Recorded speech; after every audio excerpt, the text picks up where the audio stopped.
সবাইকে স্বাগত জানাচ্ছি আমার চ্যানেলের আরও একটা ভিডিওতে। আজকে আমি কোথায় আছি এবং কি দেখাতে যাচ্ছি সেটা অবশ্যই আপনারা আন্দাজ করতে পেরেছেন।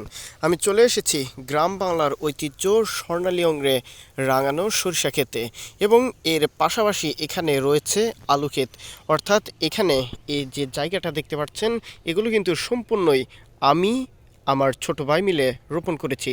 এখানে অনেকটুকু জায়গা আলু রোপণ করেছি এবং পাশাপাশি এখানে সরিষা, অর্থাৎ একই জমিতে প্রায় দুটি ফসল এই সময়টাতে আমরা রোপণ করেছি। বাংলাদেশের এই সময়টাতে সরিষা ক্ষেতের ঐতিহ্য নিয়ে যদি আমি একটু কথা বলি, শীতকালীন সময়ে সরিষার যে সৌন্দর্য এবং এর যে কালারটা গ্রাম বাংলার যেন নতুন একটা সোনালী অধ্যায় ফিরে আসে। শুধু গ্রাম বাংলায় নয়, সুদূর শহর থেকেও কিন্তু এ সকল সরিষা দেখতে আসে সাধারণ মানুষ।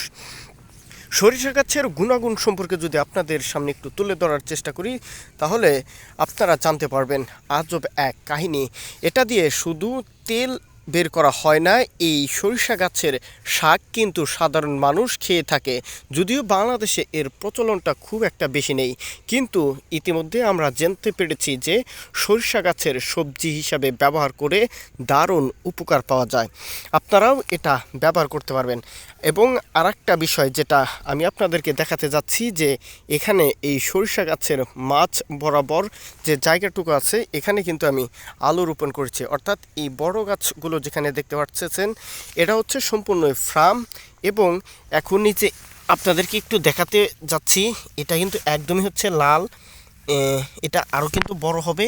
এইটার জাতটা হচ্ছে আপনার রোমানিয়া। এটা প্রায় 30 থেকে 45 দিনের মধ্যে কিন্তু আপনারা এটা ঘরে উঠাতে পারবেন। তো এটা কিন্তু আলুটা অনেক ধরে। আপনারা দেখতে পারতেছেন যে আমার গাছের বয়স প্রায় 25 দিনের মতো হয়েছে ইতিমধ্যেই।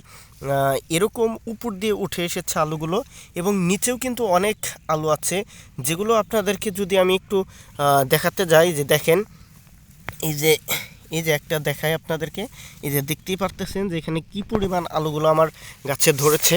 তো এগুলো আলু রোপণ করার পর আমি এইভাবে কুচুরি পানা দিয়ে গাছগুলো ঢেকে দিয়েছিলাম, যেটার কারণে আরও ভালো ফলাফল পেয়েছি।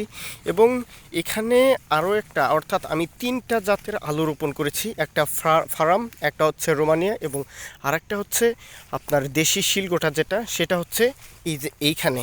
এটা যদি আমি আপনাদেরকে একটু দেখাই, আমি সবগুলোই কিন্তু আপনার কুচুরি পানা দিয়ে ঢেকে দিয়েছি যাতে মাটির রসটা যেন ঠিকমতো থাকে।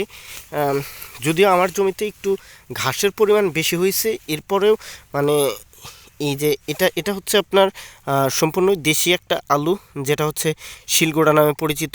আমাদের এই অঞ্চলটাতে কিন্তু এই আলুটা একটু বেশি রোপণ করা হয় এবং এটা তুলনামূলক আকারে বেশি ধরলেও প্রায় রোমানিয়ার মতো, কিন্তু এটা অতটা হচ্ছে লাভবান না। যদিও আমি এটা রোপণ করেছি, তবেও এটা দেশি এবং এটা খেতেও কিন্তু অনেকটাই সুস্বাদু, তাই সাধারণ মানুষ এটাই রোপণ করে থাকে বেশি।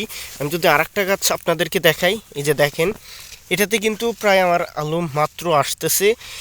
এটাও আমি প্রায় 50 থেকে 45 দিন, ঠিক এরকম দিনগুলা পরে কিন্তু আমি আলু উঠাতে পারবো। তো প্রিয় দর্শক, আপনাদেরকে বিভিন্ন সময় বিভিন্ন বিষয় তুলে ধরার চেষ্টা করি এবং আপনারা কমেন্ট করবেন, জানাবেন কী ধরনের ভিডিও চান, আমি আরও তুলে ধরার চেষ্টা করব। ভালো থাকেন, সুস্থ থাকেন। আসসালামু আলাইকুম।